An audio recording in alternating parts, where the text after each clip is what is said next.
Hi everyone, welcome back to this My Story Kingdom YouTube channel, and this is our story number 101.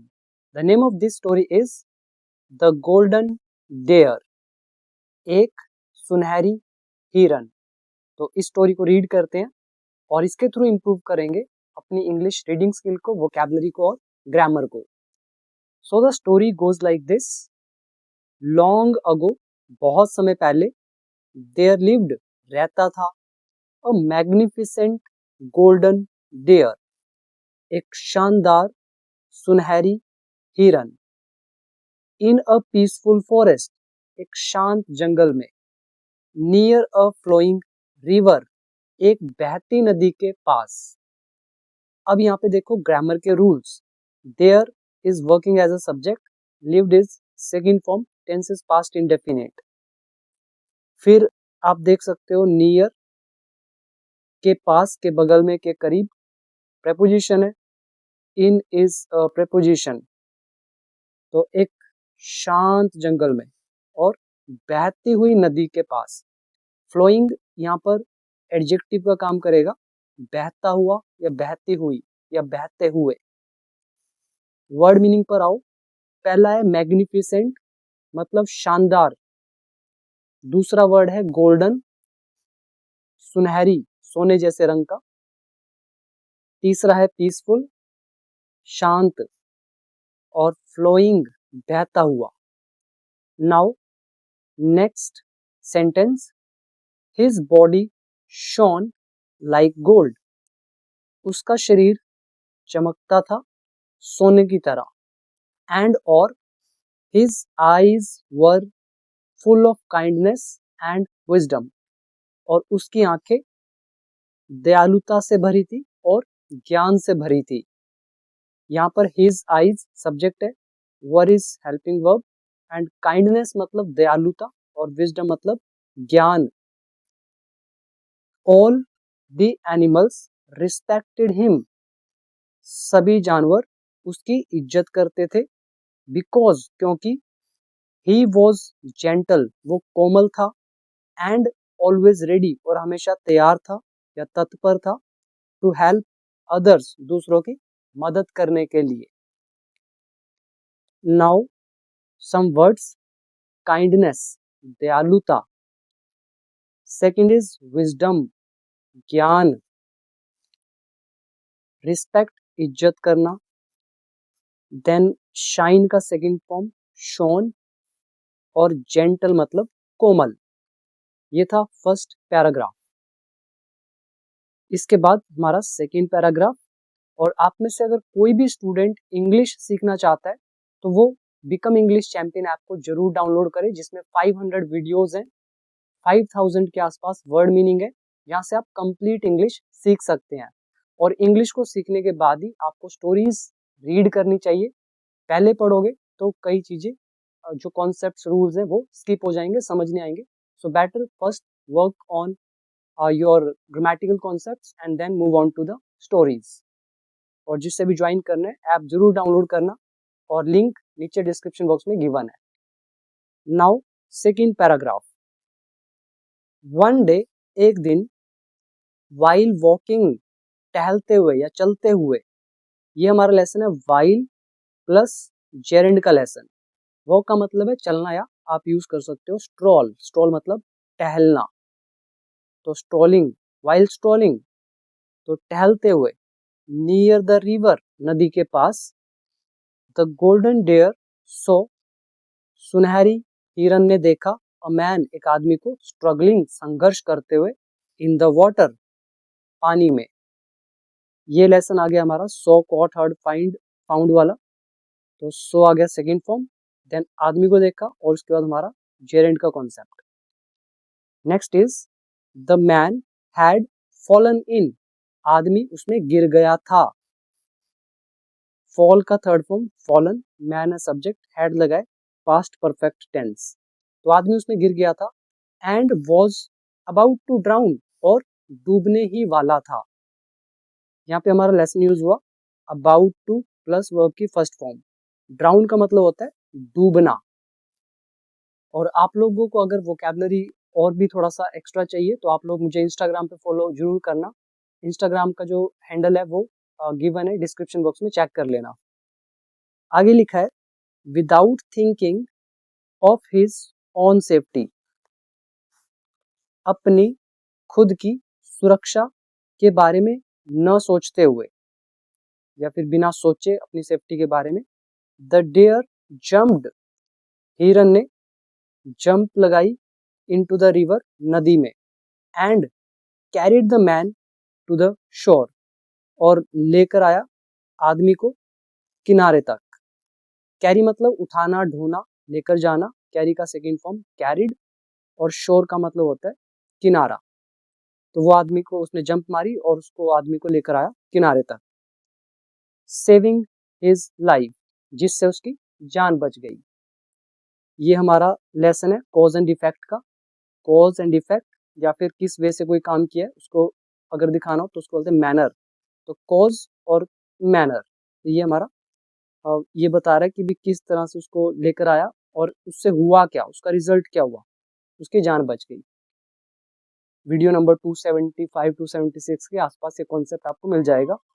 Next is the man was grateful, आदमी आभारी था। Grateful होता है आभारी, मतलब thankful. And और promised, और उसने वादा किया। मैन यहाँ पे सब्जेक्ट, ग्रेटफुल हमारा एडजेक्टिव, एंड से जोड़ा sentence, and is a conjunction, promised verb की सेकंड फॉर्म। तो द मैन प्रोमिस्ड, आदमी ने वादा किया, पास्ट इंडेफिनिट। क्या वादा किया? नेवर टू रिवील, कि वो कभी भी रिवील नहीं करेगा, खुलासा नहीं करेगा। किसका? द डियर्स सीक्रेट, हिरन के सीक्रेट का। हाउएवर, हालांकि, सम टाइम लेटर, कुछ समय बाद, the king of that land, उस देश का जो राजा है, हर्ड, उसने सुना, about a rare golden deer, एक दुर्लभ सुनहरी हिरन के बारे में। द किंग सब्जेक्ट, हर्ड यहाँ पर हो गया सेकेंड फॉर्म, और लैंड का यहाँ पर मतलब देश से है। तो हालांकि कुछ समय बाद राजा जो था उसका, राज्य का या देश का, उसने सुना एक दुर्लभ गोल्डन डेयर के बारे में। एंड अनाउंस्ड, और घोषणा करी, अ रिवॉर्ड, इनाम की, फॉर एनीवन, किसी के लिए भी, हु कुड शो हिम, जो उसे दिखा सकता था, इट्स लोकेशन, उसके स्थान को, उसकी लोकेशन को। ये कुड हमारा एबिलिटी बता रहा है पास्ट, और ये हु हमारा रिलेटिव प्रोनाउन है। Announced is second form, reward मतलब इनाम।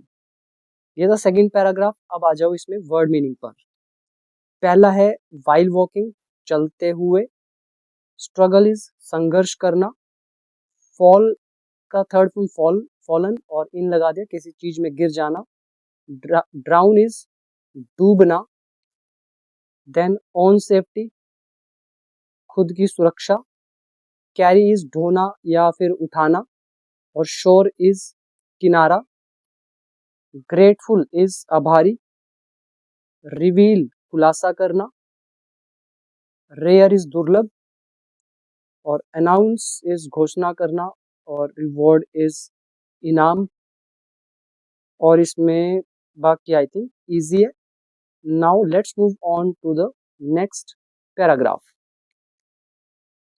टेम्प्टेड बाय द रिवॉर्ड, इनाम से टेम्प्ट होकर। अब ये टेम्प्टेड क्या है? जैसे एक हम बोलते हैं टेम्प्ट, लुभाना, किसी को ललचाना, लुभाना, उसको बोलते हैं टेम्प्ट करना। तो ऐसे टेम्प्टेड बाय द रिवॉर्ड, जो इनाम है उससे उससे लालच में आकर, तो इनाम से लालच में आकर। The man forgot his promise, आदमी भूल गया अपने वादे को।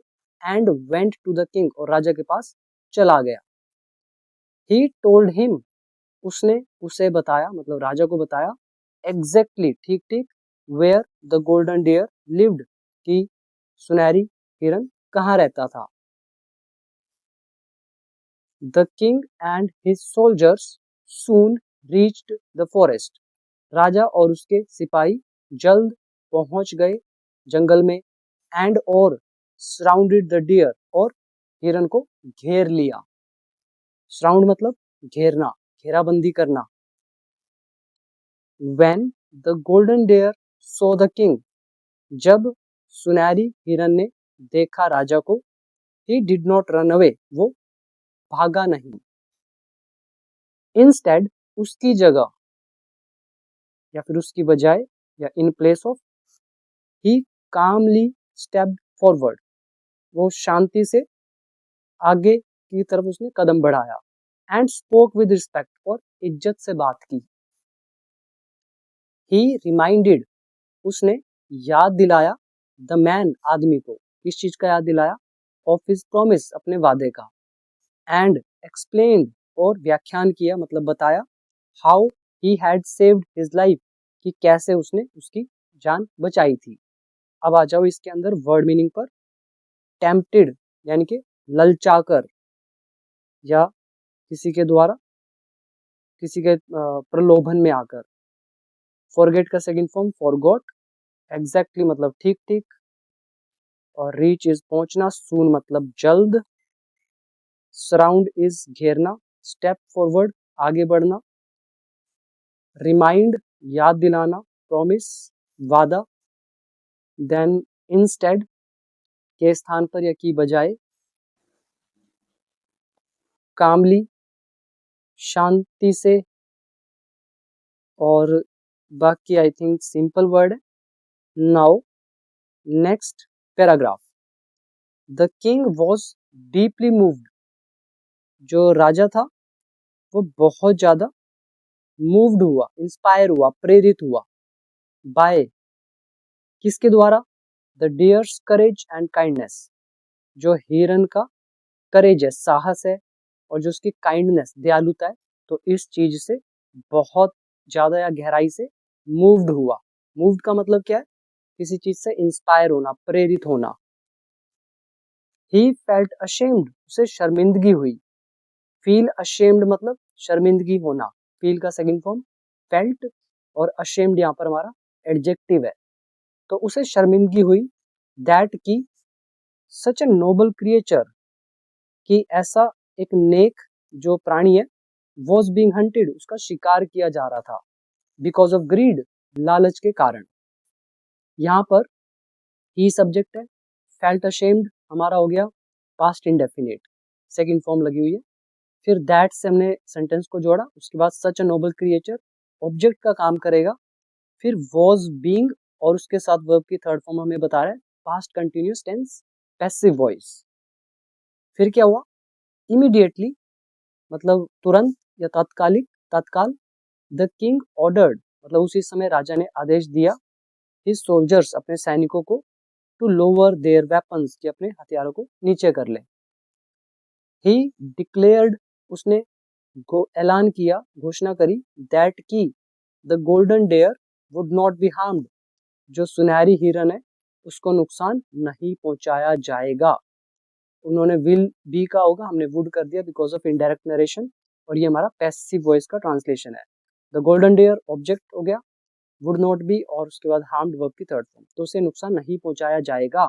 एंड दैट, और यह कि no one in the kingdom, राज्य में कह रहे हैं कोई भी, शुड हंट एनिमल्स, तो उसे शिकार नहीं करना चाहिए, इन दैट फॉरेस्ट अगेन, उस जंगल में फिर से, मतलब उस जंगल में फिर से कोई शिकार नहीं करेगा। Simple. Now next, the man also felt guilty, जो आदमी है तो उसको पछतावा हुआ, फील गिल्टी मतलब खुद को दोषी महसूस होना, मतलब एक तरह से पछतावा होना, तो उसको खुद पर मतलब ग्लानि हुई या फिर पछतावा हुआ, फॉर हिज बिट्रेयल, अपने विश्वासघात के लिए। बिट्रेयल नाउन का काम करेगा, मतलब विश्वासघात, तो उसको अपने विश्वासघात के लिए शर्मिंदगी हुई या फिर उसको पछतावा हुआ।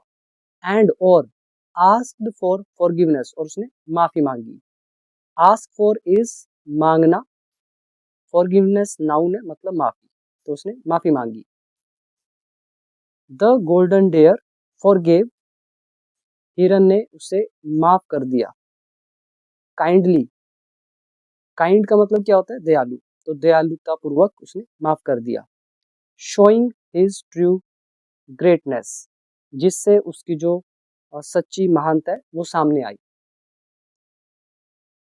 Now the moral of this story, kindness and truth, जो दयालुता है और जो सच्चाई है, आर मोर पावरफुल, ये ज्यादा शक्तिशाली होते हैं, देन किसके कंपैरिजन में, ग्रीड एंड बिट्रेयल, जो लालच है और जो विश्वासघात है, तो इसकी तुलना में काइंडनेस और ट्रुथ ज्यादा पावरफुल है। यहाँ पर पावरफुल एडजेक्टिव हो गया, इसके साथ हमने मोर लगा दिया, इसका मतलब ये हमारा कंपेरेटिव डिग्री बन गया। तो ये काइंडनेस एंड ट्रुथ सब्जेक्ट के काम करेंगे, दो हैं तो इसके साथ लगा दिया आर, तो ये नाउन एडजेक्टिव का लेसन, ठीक है, और डिग्री ऑफ कंपैरिजन का रूल हमारा यूज हुआ। अब आ जाओ यहाँ पे वर्ड मीनिंग पर, और उससे पहले फिर से आपको याद दिला दूं, कभी भी स्टोरीज से इंग्लिश इंप्रूव नहीं होगी, पहले आपको रूल्स अच्छे से मास्टर करने चाहिए, उसी के बाद स्टोरीज पढ़नी चाहिए। मेरे स्टूडेंट्स हमेशा बिल्कुल लास्ट में जाके स्टोरीज को रीड करते हैं, अगर आप भी वैसे ही फॉलो करेंगे तो डेफिनेटली आपको बहुत अच्छे रिजल्ट मिलेंगे इंग्लिश के अंदर। और जिसे इंग्लिश सीखना हो डाउनलोड कर लेना become English champion app, right. तो अब आओ वर्ड मीनिंग पर। फर्स्ट इज मूव्ड, मूव होना किसी के द्वारा यानी कि उससे प्रेरित होना। करेज साहस, काइंडनेस दयालुता, फील अशेम्ड शर्मिंदगी महसूस होना, नोबल इज नेक क्रिएचर मतलब प्राणी, हंट शिकार करना, ग्रीड लालच, देन डिक्लेयर घोषणा करना, हार्म नुकसान पहुंचाना, फिर आ गया फील गिल्टी पछतावा होना या खुद को दोषी मानना, बिट्रेयल विश्वासघात, आस्क फॉर फॉरगिवनेस माफी मांगना, देन फॉरगिव सेकंड फॉर्म है फॉरगिव की माफ करना, और ग्रेटनेस इज महानता, फिर आ गया बिट्रेयल विश्वासघात, ग्रीड इज लालच पावरफुल शक्तिशाली, ट्रुथ सच, काइंडनेस दयालुता, और मॉरल मतलब नैतिक शिक्षा। तो ये थी हमारी आज की एक शानदार सी स्टोरी। उम्मीद करता हूँ आपको ये स्टोरी पसंद आई होगी। कमेंट करके जरूर बताइएगा, दोस्तों के साथ वीडियो शेयर जरूर करना, और मुझे इंस्टाग्राम पे फॉलो जरूर कर लें, और इंग्लिश सीखने के लिए ऐप जरूर डाउनलोड करें, लिंक डिस्क्रिप्शन बॉक्स में गिवन है। So thank you so much, see you in the next video.